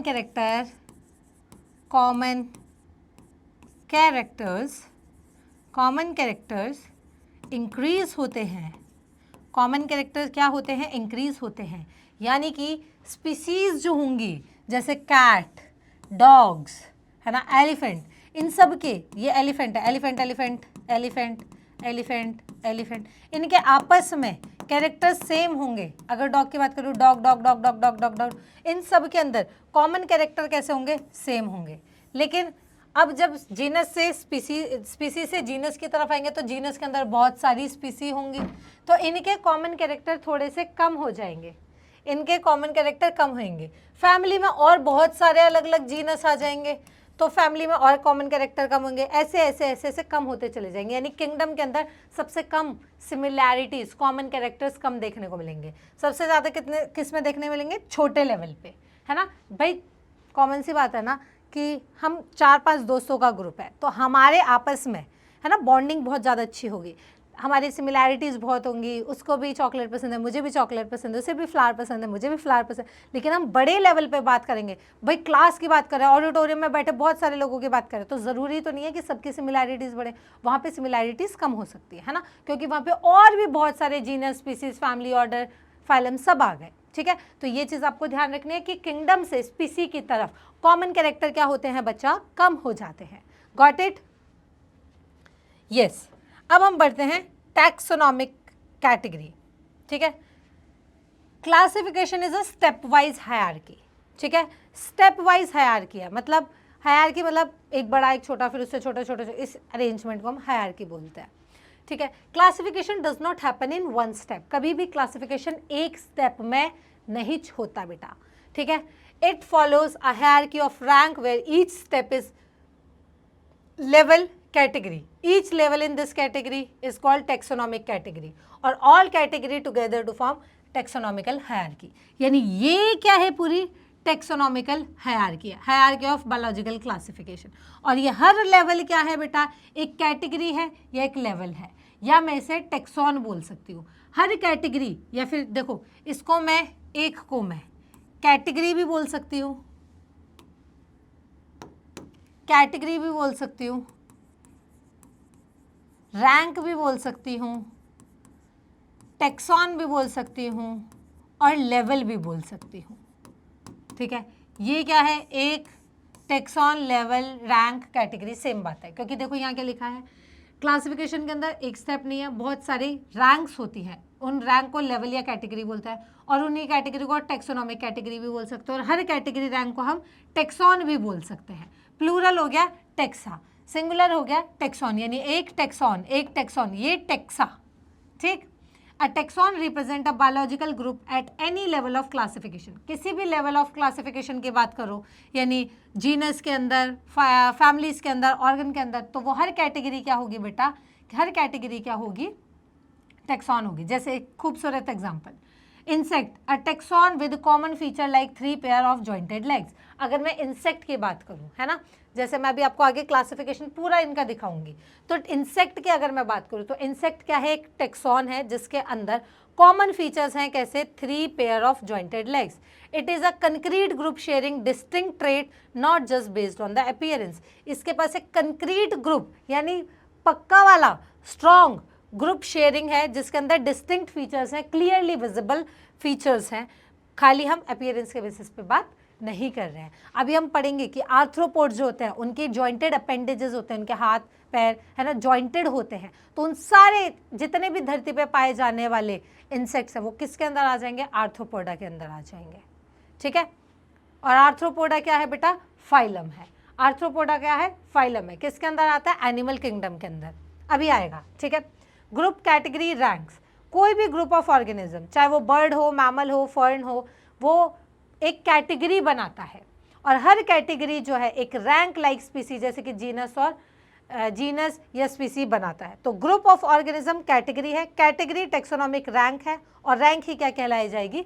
टैक्सॉन कहलाई जाएगी। ठीक है, रैंक ही क्या कहलाई जाएगी बेटा? टैक्सॉन। यानी ये रैंक, इसी में क्या है? रैंक, और यही क्या है? टैक्सॉन। ठीक है, चलिए अब why do we classify an organism? हम ऑर्गेनिज्म को क्लासीफाई कर ही क्यों रहे हैं? क्यों कर रहे हैं आखिर? ठीक है, ये एक अति इम्पोर्टेंट सवाल है। चलो आगे आएगा इसका क्लासिफिकेशन। ठीक है, हम ऑर्गेनिज्म को क्लासीफाई कर ही क्यों रहे हैं? To place an organism correctly in a taxonomic hierarchy. हमारे को हर ऑर्गेनिज्म को एक हायरार्की में रखना है। ठीक है, मेरे को स्कूल का वो बनाना है, एक हेड बॉय। ठीक है, तो पहले क्या होता है? मॉनिटर बन रहे हैं, है ना, या फिर जैसे प्राइम मिनिस्टर बनने के लिए पहले बहुत सारे लेवल्स क्रॉस करने पड़े, फिर प्राइम मिनिस्टर बन गया। ठीक है, तो how do we classify an organism? किसी ऑर्गेनिज्म को क्लासीफाई करने के लिए हमारे को ऑर्गेनिज्म को करेक्टली टेक्सोनॉमिकल हायरार्की में रखना पड़ेगा। Through knowledge of its characters, उसके कैरेक्टर्स के नॉलेज के बेसिस पे। अब वो कौन से कैरेक्टर, वो मॉर्फोलॉजिकल भी हो सकता है। मॉर्फोलॉजिकल यानी जो हमारे को बाहरी अपीयरेंस से दिखाई दे रहे हैं, जैसे किसी भी प्लांट में लीफ है मेरे को दिखाई दे रही है, कांटा है दिखाई दे रखा है, फ्लावर है दिखाई दे रहा है, मॉर्फोलॉजिकल। एनाटॉमिकल, उसके अंदर कौन कौन से टिश्यू है, पेरेन्काइमा है, कॉलेनकाइमा है, स्क्लेरेन्काइमा है। इकोलॉजिकल, उसका तो सबका अपना मॉर्फोलॉजिकल, एनाटॉमिकल और इकोलॉजिकल कैरेक्टर्स के बेसिस पे हम उनको अरेंज करते हैं, क्लासिफाई करते हैं। अब उनकी सिमिलैरिटीज और डिसिमिलैरिटीज को क्या करते हैं, कंपेयर करते हैं। Among individual of same kind, between different kind of organism, इन दोनों के बेसिस पे हम ऑर्गेनिज्म को या तो सेम टाइप के ऑर्गेनिज्म को क्लासिफाई करेंगे या अलग। ठीक है, तो हमारे को क्यों ज़रूरत है बेटा, तो क्योंकि हमारे को ऑर्गेनिज्म के बारे में जानना है, तो हमारे को क्लासिफाई करना ज़रूरी है। ठीक है, अब सबसे पहले आती है, यहाँ से स्टार्ट करेंगे। ठीक है, यहाँ से स्टार्ट करेंगे हम इस डायरेक्शन में। Number 1 स्पीसी, number 2 genus, number 3 family, number 4 order, number 5 class, number 6 phylum, number 7 kingdom. Got it guys. तो शुरुआत हो गई है बेटा अब स्पीसीज से लेके किंगडम तक को पढ़ने की। ठीक है, तो देवी और सज्जनों, है ना, शुरुआत करते हैं सबसे पहले स्पीसीज का। व्हाट इज स्पीसीज, आखिर स्पीसीज क्या है बेटा। स्पीसी है group of individual organism that share common fundamental similarities and can be distinguish from other species. जैसे कि अब मैं आपको कई बार बता चुकी हूं जैसे बेटा, है ना, ये कैट है, cat cat cat cat cat cat cat cat cat, ये क्या है, स्पीसी है। कैट क्या है, स्पीसी है। ठीक है, अब इनके अंदर फंडामेंटल सिमिलैरिटीज, सारी कैट एक जैसी होंगी, थोड़ा बहुत डिफरेंस हो सकता है ना, उनकी किसी के ग्रे आइज होंगे, किसी के ब्लू आइज होंगी, ऐसा भी हो सकता है, लेकिन फंडामेंटल सिमिलैरिटीज सेम है भाई। वो ऐसे ही बैठती हैं, ऐसे ही चलती हैं, है ना, सबकी नोज ऐसी है, सबकी आइज ऐसी ही हैं। ठीक है, can be distinguish from other स्पीसी based on morphological या स्ट्रक्चरल डिफरेंस। अब कैट और डॉग को आप एक जगह बिठा दोगे तो आप देख के बता सकते हो ना कि ये जो डॉग है और ये कैट है। ऐसा तो नहीं है तुम लोगों को कैट और डॉग में कंफ्यूजन है? डॉग को कैट कह देते और कैट को डॉग। ठीक है, फिर तो बेटा कुछ तो गड़बड़ है ना। Basic unit of classification in taxonomy, taxonomy की सबसे बेसिक क्लासिफिकेशन क्या है बेटा, सबसे बेसिक क्लासिफिकेशन क्या है, स्पीसी। Basic unit of classification, classification की सबसे बेसिक यूनिट है स्पीसी। ठीक है, सबसे बेसिक यूनिट क्या है बच्चा, स्पीसी। Scientific naming structure, binomial nomenclature के थ्रू अगर हम स्पीसी समझे, है ना, तो जैसे कि मैंजीफेरा इंडिका, जीनस और स्पीसी, यानी पीछे वाली सब क्या है, स्पीसी हैं। जैसे मैंजीफेरा इंडिका, ठीक है, सोलेनम ट्यूबरोसम, पैंथेरा लियो, ये क्या है, मैंगो है। ये क्या है, पोटैटो है, आलू। ठीक है, पैंथेरा लियो क्या है, लायन। अब देखो सबका पहला वर्ड क्या होगा, genus, Solanum genus, Panthera genus, indica क्या होगा, स्पीसी, ट्यूबरोसम क्या होगा, स्पीसी, लियो क्या होगा, स्पीसी। ठीक है, तो अगर हर वर्ड में देखो तो पहला वर्ड जीनस है, जैसे मैंजीफेरा, सोलेनम, पैंथेरा, ये सब क्या है, तीनों जीनस हैं। Second word specific epithet, indica, tuberosum, leo, ये सब क्या है बेटा, स्पीसी है। और स्पीसी हमेशा आपस में इंटरब्रीड कर सकती हैं और फर्टाइल बच्चे बना सकती हैं।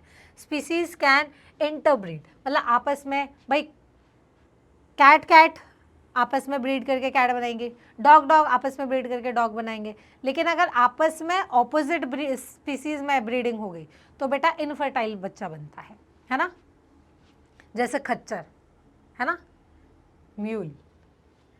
चलो अब बात करते हैं जीनस की। जीनस क्या आते हैं, अंदर आते हैं मल्टीपल स्पीसी, क्योंकि हमने यहाँ पे देखा कि जीनस जो है वो बहुत सारी स्पीसी, यानी जीनस के अंदर बहुत सारी ऐसे स्पीसी होंगी, तो जीनस के अंदर बहुत सारी स्पीसीज होंगी, तो मल्टीपल स्पीसीज के ग्रुप को हम क्या बोलते हैं, जीनस बोलते हैं। एक single genus can have more than one स्पीसी, एक जीनस में एक से ज़्यादा स्पीसी हो सकती हैं, जैसे कि टाइगर, है ना, एक था टाइगर बेटा, यही था वो टाइगर। ठीक है, एक था लायन, यही था वो लायन, द लायन किंग। ठीक है। तो लायन एक अलग कैटेगरी है, ये क्या नाम है, टाइगर अलग है, एंड दीज आर है, पहचाना इसको, पहचानो कौन, होमो सैपियंस, तुम ही हो बेटा, तुम्हारे पूर्वज ही हैं होमो सैपियंस, ठीक है। तुम्हारे देखो होमो सैपियंस बहुत एडवांस थे, जब हम ह्यूमन एवोल्यूशन पढ़ते हैं ना तो हम पूरी ह्यूमंस की कैटेगरी पढ़ते हैं, मतलब पूरा एवोल्यूशन पढ़ते हैं, कैसे पहले हम लोग चिंपैंजी टाइप हुआ करते थे, Dryopithecus, Ramapithecus, Australopithecus, Homo erectus, है ना, होमो हैबिलिस, फिर होमो सैपियंस बने, most advance are Homo sapiens we, ठीक है, विद मॉर्फोलॉजिकल सिमिलैरिटीज। तो अगर एक सिंगल जीनस के अंदर मोर देन वन स्पीसी हैं और उनकी मॉर्फोलॉजिकल सिमिलैरिटी है तो वो सब मिलके क्या बना रहे हैं, जीनस बना रहे हैं। फॉर एग्जाम्पल पैंथरा, सोलेनम, जैसे मैंने आपको अभी एग्जाम्पल देके बताया था, है ना, सोलेनम, सोलेनम क्या है, एक जीनस है, पैंथरा क्या है, एक जीनस है। अब ध्यान से देखना, पैंथरा के अंदर पैंथरा लायन आता है, पैंथरा टाइग्रिस आता है, यानी लायन और टाइगर दोनों का जीनस सेम है, समझ आया, क्योंकि भाई देखो ये भी काफ़ी सिमिलर लग रहे हैं ना, थोड़ा बहुत डिफरेंस है लेकिन वैसे तो सिमिलर से लग रहे हैं, इनसे तो एकदम अलग लग रहे हैं, गॉट इट। तो भाई यहाँ देखो ये क्या है, टाइगर है, ये क्या है, लायन है, दोनों का जीनस क्या है, सेम, क्या, पैंथरा, इसका नाम है पैंथरा, इनकी स्पीसी अलग है, पैंथरा लियो, ये पैंथरा लियो है, ये पैंथरा टिग्रिस है, लेकिन दोनों क्या है, पैंथरा जीनस, ये टिग्रिस है, ये लियो है, यानी इनकी स्पीसीज अलग है। सोलेनम की बात करें, solanum tuberosum, potato, solanum melongena, brinjal, solanum nigrum, black nightshade, तो ये सब का सोलेनम सोलेनम सोलेनम क्या हो गया बेटा, सेम, जीनस सेम हो गया, स्पीसी अलग होगी, आलू, बैंगन, है ना, तो ये दोनों किसके अंदर आते हैं, सेम जीनस के अंदर आते हैं। इस तरीके से ह्यूमन क्लासिफिकेशन का एग्जाम्पल दिया जाए तो जीनस होमो, स्पीसी सेपियंस, होमो सेपियंस जैसे ये, ठीक है, होमो सेपियंस क्या है बेटा, होमो सेपियंस जैसे ह्यूमन बींग्स, है ना, हम ह्यूमन बींग्स, हम क्या है, होमो सेपियंस, तो होमो क्या है हमारा जीनस, तो धरती पे बेटा चाहे वो अमेरिका में रहता हो, है ना, चाहे वो अफ्रीका में रहता हो, चाहे वो कहीं भी रहता हो, वो हम सब क्या है, होमो सेपियंस है, ठीक है, हम सब क्या है बेटा, होमो सेपियंस, तो हमारा जीनस क्या है, होमो, और सेपियंस क्या है हमारा, स्पीसी, ठीक है, गॉट इट। चलिए अब जीनस को हम और अच्छे से डिफाइन करें तो कैसे कर सकते हैं, genus is a group of closely related स्पीसी, जब क्लोजली रिलेटेड स्पीसी इकट्ठी होती हैं जीनस बोलते हैं। इन स्पीसीज के अंदर ज़्यादा से ज़्यादा सिमिलैरिटीज़ होती हैं, ठीक है, these species have more similarity with each other than with species. Genera, think of genus a box holding similar specie, ठीक है, जैसे भाई आप ऐसे समझ सकते हो कि मैंने बहुत सारे मैंने जैसे आलू और बैंगन, ठीक है, मैंने एक साथ रख दिया, लेकिन वो दोनों दिखने में अलग अलग हैं, बैंगन सारे सेम हो गए, आलू सारे सेम हो गए, लेकिन आलू का जीनस सेम है, ब्रिंजल का जीनस सेम है, क्या, सोलेनम, ठीक है। Example, Panthera Felis are different genera under the same families, same families के अंदर आते हैं। कीप पॉट क्लीन और फैमिली गॉट सिक याद है, कीप पॉट क्लीन और फैमिली गॉट सिक, है ना, तो जीनस क्या हो गया बच्चा, जीनस बहुत सारे फैमिली के अंदर बहुत सारे जीनस आएंगे तो फैमिली बनेगी, बहुत सारे स्पीसी आएंगे तो जीनस बनेगा, बहुत सारे जीनस आएंगे तो फैमिली बनेगा, बहुत सारी फैमिली आएंगी तो ऑर्डर बनेगा, ठीक है। तो अगर मैं जीनस की बात करूं, जैसे Panthera and Felis are different genera but same family के अंदर आएंगे, but they contain different type of specie, उनके अंदर डिफरेंट स्पीसी होंगे, क्योंकि बहुत सारी डिफरेंट स्पीसी जीनस बना रहे हैं, बहुत सारे डिफरेंट जीनस फैमिली बना रहे हैं। जैसे जीनस और स्पीसी का एग्जाम्पल लेके बताती हूँ, सोलेनम ट्यूबरोसम आलू, सोलेनम मेलोंजेला जेना ब्रिंजल आ जाएगा। पैंथरा की बात करूँ, Panthera leo lion, Panthera pardus leopard, Panthera tigris tiger, ये सब का जीनस सेम है। फेलिस किसके अंदर आ जाएगा, जिसके अंदर बहुत सारी अलग अलग कैट्स आ जाएंगे, है ना, फेलिस कैट के लिए हम यूज़ करते हैं बेटा, ठीक है, तो ये क्या बात हो गई, जीनस की बात हो गई। तो बहुत सिंपल है, कुछ ज़्यादा टफ है ही नहीं इसके अंदर। बट आपसे पता है क्या किया जाएगा, आपसे साइंटिफिक नेम पूछा जाएगा और लिखा जाएगा और आपसे बोलेंगे इसमें से जीनस बताओ, स्पीसी बताओ, ठीक है, किसमें कॉमन कैरेक्टर ज़्यादा होंगे, ऐसे आपसे क्वेश्चन पूछा जाएगा। एक दो एग्जाम्पल पूछ लेंगे आपसे, ठीक है। फिर इसके बाद फैमिली की बात करें, है ना, तो मीट योर फ्रेंड ब्राउनी, ये है बेटा ब्राउनी, मिलिए ब्राउनी से। ब्राउनी आपको फैमिली समझाने में हेल्प करेगा क्योंकि ये एक फैमिली डॉग है, ठीक है। A family group together related genera, एक फैमिली के अंदर बहुत सारे जेनरा यानी genus genus genus genus genus मिलके क्या बन रही है, एक फैमिली बन रही है। इट शो फ्यूअर सिमिलैरिटी, क्योंकि मैंने आपको बताया था किंगडम से लेके स्पीसी की तरफ जाएंगे तो सिमिलैरिटीज़ कम होंगी। तो हम कैसे पढ़ रहे हैं, इस डायरेक्शन में हम पढ़ रहे हैं, तो सिमिलैरिटीज़ कैसी हो रही हैं, कम होती जा रही हैं, ठीक है। यहाँ कॉमन कैरेक्टर बढ़ेंगे, यहाँ कॉमन कैरेक्टर कम होंगे, हम ऐसे पढ़ रहे हैं। तो कॉमन कैरेक्टर सिमिलैरिटीज़ यानी कम होंगी, तो इसके अंदर सिमिलैरिटी कम होंगी। कॉमन सी बात है ना, क्लास बड़ी होती जा रही है ना, तो बच्चों के आपस में इंटरेक्शन थोड़े कम होंगे। It show fewer similarities than genus और स्पीसी। प्लांट के अंदर वेजिटेटिव और reproductive feature are both use for classification, ठीक है, दोनों को हम क्लासिफिकेशन के लिए हम यूज कर सकते हैं, ठीक है। हाँ, जैसे तुम फैमिली को ऐसे सोच सकते हो, एक बड़ी सी बास्केट जिसके अंदर बहुत सारे जेनरा हैं, तो वो बास्केट क्या हो गई, वो बास्केट क्या हो गई, फैमिली हो गई, जिसके अंदर हमने बहुत सारे सामान रख रहे हो, वो सारे सामान क्या हो गए, जेनरा यानी जीनस हो गए। तो family is a group of genus, got it, बस सिर्फ तू सही है, ठीक है। इसके एग्जाम्पल, दो cats and dog look somewhat similar, they belong to different families. हालांकि कैट और डॉग ज़्यादा अलग नहीं दिखते हैं, है ना, दिखते हैं, लेकिन बहुत बहुत बिल्कुल ऐसा नहीं है कि रेप्टाइल जैसे एक क्रोकोडाइल और डॉग को आप रिजेंबल करोगे, नहीं करोगे, लेकिन डॉग और कैट में कुछ कुछ कि भाई चलो फर सेम है, बॉडी ऐसी एलोंगेटेड सी है, ठीक है। तो दो cat and dog look somewhat similar, they belong to different family, लेकिन उनकी फैमिली कैसी है, डिफरेंट फैमिली, फेलिडे, ठीक है। चलो इसको हम हटा सकते हैं।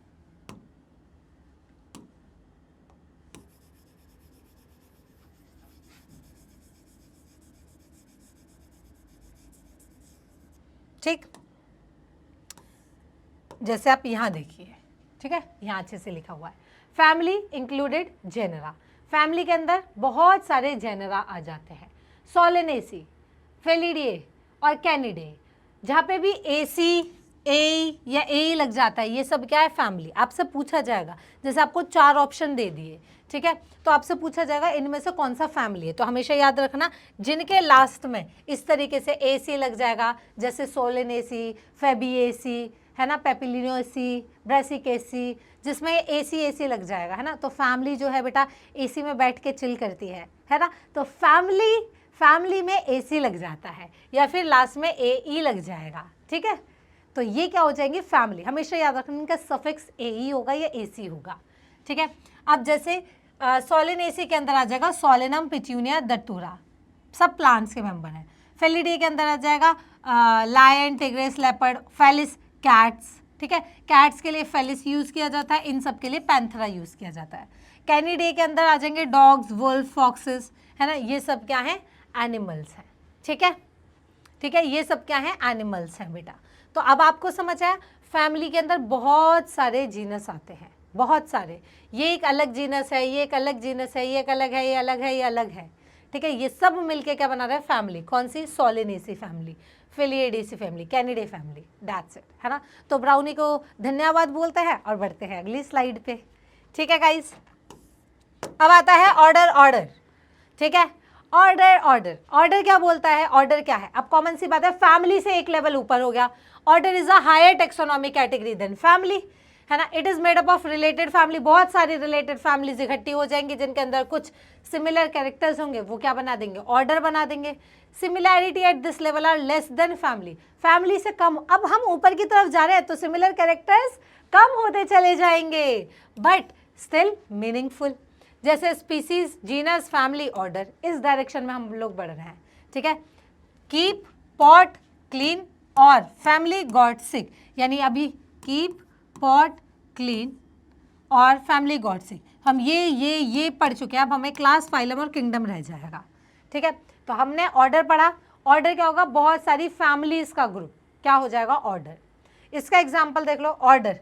ऑर्डर्स के अंदर एल्स लग जाता है, ठीक है, ज़्यादातर आपको एल्स देखने को मिलेगा, जैसे पॉलीमोनेल्स, इनके अंदर फैमिली आ जाएगी, convolvulaceae family, solanaceae family, got it. Family में एसी, ऑर्डर में एल्स। अब कार्निवोरा है ना, कुछ कुछ अलग भी मिलेंगे, ठीक है। कार्निवोरा, इसके अंदर फैमिली आ जाएगी फेडिएसी या Canidae family, Felidae family. Felidae किसकी होगी? कैट्स की। कैनिडे किसकी होगी बेटा? डॉग्स की। किस किस बेसिस पे ये कॉमन है? इनके फ्लोरल फीचर्स, ये सब प्लांट्स हैं। ये कार्निवोरस हैं। कार्निवोरस ट्रेड, ट्रेड मतलब क्वालिटी, है ना, क्वालिटी, ठीक। तो कैट्स, डॉग्स, इन ये सब क्या है? कार्निवोर्स हैं। तो कार्निवोरा ऑर्डर के अंदर फेलिडे, कैनिडे फैमिली आ जाएगी और ये सब कॉमन कैरेक्टर के बेसिस पे रखे गए हैं। तो दैट्स इट, इतना ही ऑर्डर के अंदर बोला गया है, कुछ लोड लेने वाली चीज़ ही नहीं है बेटा, ठीक है। फिर आता है बेटा क्लासेस, है ना, और ये भी देख के हंस रहा है, ठीक है। इतने छोटू से चैप्टर के लिए हम लोग कितने परेशान हो जाते हैं, है ना। भाई ये भी हंस रहा है तुम्हारी तरफ देख के, ठीक है।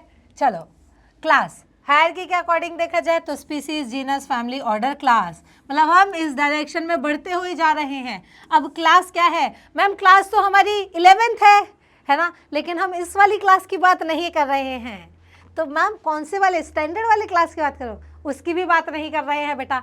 हम बात कर रहे हैं क्लास के अंदर बहुत सारे ऑर्डर्स, यानी जब ऑर्डर्स इकट्ठे हो जाएंगे तो क्या बनता है? टैक्सॉन, आपका क्लास, ठीक है। It is a broader category than order, एक ऑर्डर से बड़ी वाली कैटेगरी क्या है? और class. Organism in class show major structural and morphological units, structural resemblance, है ना, मॉर्फोलॉजिकल रिजेम्बलेंस, सिमिलैरिटीज लिख लो, सिमिलैरिटीज, गॉट इट। जैसे क्लास की मैं बात करूं, क्लास के अंदर आ जाएंगे ऑर्डर, ठीक है। जैसे भाई मैमिलिया में आगे primata, monkey, gorilla, gibbon, carnivores, cat, dog, order. Simple सी बात है, क्लास की बात कर रहे हैं तो क्लास के अंदर बहुत सारे ऑर्डर आ जाएंगे, ऑर्डर के अंदर बहुत सारी फैमिली, फैमिली के अंदर बहुत सारे जीनस, जीनस के अंदर बहुत सारी स्पीसी, ठीक है। बस वही चीज़ हम बार बार रिपीट कर रहे हैं क्योंकि एनसीईआरटी ने इतनी ही चीज़ें लिख रखी हैं। फिर आता है बेटा हमारा फाइलम, खतरनाक सा फाइलम, देख रहे हो, हैं, खतरनाक सा ही है बेटा, ठीक है। फाइलम एनिमल्स के लिए यूज़ होता है ना। जैसे एनिमल किंगडम हम पढ़ते हैं तो हम पढ़ते हैं phylum Porifera, phylum Coelenterata, phylum Ctenophora, है ना, फाइलम प्लेटीहेल्मिन्थीज, एस्केल्मिन्थीज, ये सब क्या है? फाइलम्स, क्योंकि हम एनिमल की बात कर रहे हैं। अगर मैं प्लांट की बात करूंगी तो मैं क्या बोलूँगी? फाइलम की जगह डिविजन, फाइलम की जगह मैं डिवीजन बोलूँगी, रैंक वही रहेगी लेकिन मैं फाइलम की जगह डिवीजन बोलूँगी, ठीक है। तो हायरार्की में division in plants and phylum in animals. तो स्पीसीज से जीनस, जीनस से फैमिली, फैमिली से ऑर्डर, ऑर्डर से अब फाइलम, फाइलम या डिवीजन, ये यहाँ आना चाहिए था, ठीक है। मैं यहाँ लिख देती हूँ फाइलम, गॉट इट। अब फाइलम क्या है? वही सेम चीज़ रिपीट हो रही है बेटा। क्या फाइलम क्या है? क्लास का ही। It is a group of related class in animals. Organisms are grouped based on fundamental body plan, इनके बॉडी प्लान सेम होने चाहिए। प्लांट्स के अंदर इक्विवेलेंट ऑफ फाइलम, उसको हम डिवीजन बोलते हैं। जैसे फाइलम के अंदर हम बात करें, बहुत सारी क्लासेस आती हैं और कॉमन कैरेक्टर्स आते हैं, जैसे fishes, amphibian, reptile, birds, mammals, ये सब क्या है? कॉर्डेट, है ना। तो फाइलम कॉर्डेटा, कौन कौन आ जाएंगे? Classes, fishes, amphibians, reptile, birds, mammal, ये सब क्या है? क्लासेस हैं। इनके अंदर क्या कॉमन फीचर है कि भाई सभी में नोटोकॉर्ड और डोर्सल नर्व कॉर्ड होगी। जितने भी ऑर्गेनिज्म जिनके पास नर्व कॉर्ड होगी वो कॉर्डेटा के अंदर आ जाएंगे और वो उसके अंदर जितने भी क्लासेस होंगी वो सब आ जाएंगी, यानी fishes, amphibians, reptile, birds, mammal. अब आप समझ लो हमने एक सबका स्टैंडर्ड सेट कर रखा है, ये है तो इसके अंदर आ जाओ, ये नहीं है तो यहाँ से चले जाओ, इसके अंदर आ जाओ, ठीक है। कॉर्ड, नोटोकॉर्ड है तो कॉर्डेट में आ जाओ, नोटोकॉर्ड नहीं है तो नॉन कॉर्डेट में आ जाओ। अब नॉन कॉर्डेट में भी अपनी अपनी कैटेगरी डिवाइड करेंगे, ठीक है। ये होता है तरीका डिवीजन करने का, यही तो है टेक्सोनॉमी, है ना। अब ये था हमारा फाइलम, इसको हम बहुत डिटेल में, हम बहुत सारे फाइलम पढ़ते हैं एनिमल किंगडम के अंदर, ठीक है। अब आता है हमारा द आखिरी वन एंड ओनली किंगडम, सबसे बड़ा किंगडम। किंगडम क्या है? It is the highest rank in taxonomic hierarchy. Taxonomical hierarchy में याद होगा बेटा आपको, टेक्सोनॉमी हायरार्की में सबसे बड़ा कौन था बेटा? किंगडम। सबसे बड़ा कौन था? किंगडम, है ना। सबसे बड़ी कैटेगरी कौन सी थी? किंगडम की थी। It is the highest rank in taxonomic category. It includes all organism grouped under similar fundamental characters, जैसे कि किंगडम एनिमेलिया, है ना, या प्लांटी। एनिमल्स के अंदर सारे एनिमल्स आ जाएंगे जितने भी डिफरेंट फाइला के हैं। प्लांटी की बात हो रही है तो हम यहाँ फाइलम नहीं बोलेंगे बच्चा, हम क्या बोलेंगे?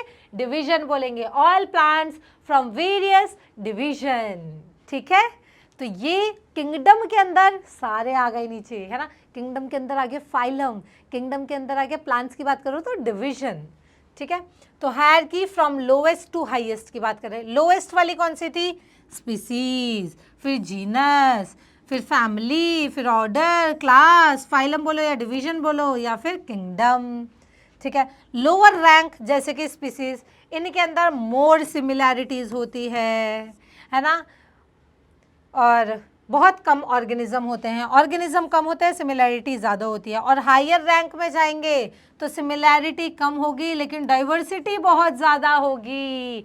ये तो तय है ना बेटा, जब कम दोस्तों का ग्रुप होता है बॉन्डिंग स्ट्रांग होती है, सिमिलैरिटीज ज़्यादा होती है। लेकिन यही ग्रुप बड़ा हो जाता है ना, जैसे हम लोग ट्रिप प्लान करते हैं बेटा, तो जितने ज़्यादा लोग बेटा उतने ज़्यादा अपने अपने ओपिनियन, सिमिलैरिटीज़ अलग अलग हो जाती हैं, है ना, और बहुत ज़्यादा डिस्प्यूट हो जाते हैं, ठीक। तो भाई यही होता है। जब किंगडम की बात करेंगे तो ऑर्गेनिज्म बहुत है क्योंकि इसके अंदर ये सब आ गए, लेकिन सिमिलैरिटीज कम हो गई। और यहाँ पे नंबर ऑफ मेंबर्स कम है तो सिमिलैरिटीज ज़्यादा हो गई, ठीक है। This is why classification become more complex as you go up the hierarchy. और जैसे जैसे आप हायरार्की की तरफ बढ़ते चले जाएंगे, कॉम्प्लेक्सिटी बढ़ती चली जाएगी, है ना। और इसी के साथ एनसीईआरटी ने बेटा ये टेबल दिया है, ठीक है, जिसमें उन्होंने मैन, हाउस फ्लाई, मैंगो और वीट के बारे में सारी चीज़ बताई है। जैसे कि उन्होंने बायोलॉजिकल नेम बताया होमो सैपियंस, मैन का, हाउस फ्लाई का मस्का डोमेस्टिका, मैंगो का मैंजिफेरा इंडिका, वीट का ट्रिटिकम एस्टाइवम, ठीक है। जीनस इनका क्या होगा? होमो, मस्का, मैंजिफेरा, ट्रिटिकम। फैमिली क्या होगी? होमिनिडे, इसकी मस्किडे, इसकी एनार्कैडिएसी, इसका पोएसी, ठीक है। ऑर्डर क्या होगा? प्राइमेटा, डिप्टेरा, सेपिंडेल्स, पोएल्स, याद आ रहा है? पोएल्स, एल्स, एरा, ठीक है। चलो फिर class mammalia, insecta, dicotyledonae, monocotyledonae, phylum chordata, arthropoda, angiospermae.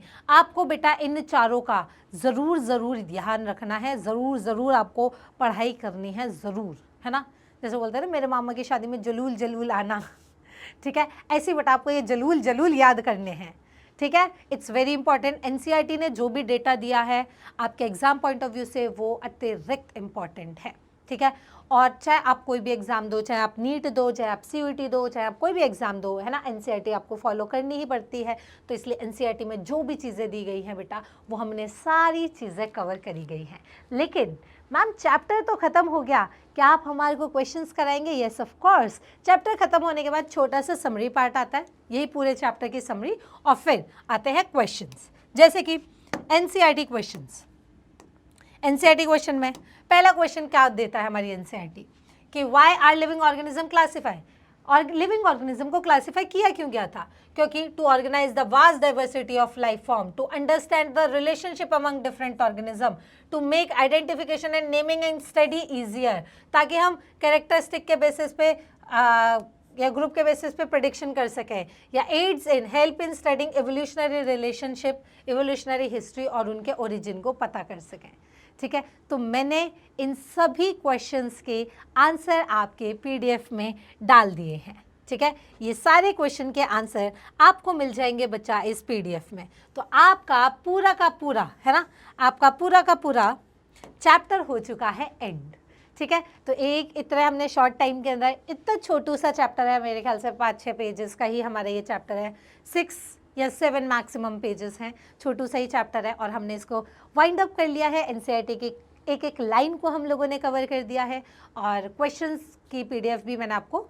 Questions के जो सॉल्यूशंस हैं वो मैंने आपको डाल दिए हैं। तो पहले कोशिश कीजिएगा कि एक बार, क्योंकि हम चैप्टर पढ़ चुके हैं, एक बार अपनी तरफ से आइडिया लगाना कि इस क्वेश्चन का आंसर क्या होगा, और अदरवाइज आपकी हेल्प के लिए मैंने सारे के सारे आंसर्स आपको टाइप करके दे दिए हैं, ठीक है। तो I wish you all the very best and good luck बच्चों। हम अच्छे से पढ़ाई करते रहिए और हम अब मिलेंगे अगले चैप्टर के साथ, that is biological classification. I hope you guys enjoyed this session. तो मिलते हैं अगली क्लास में, तब तक के लिए पढ़ाई करते रहें।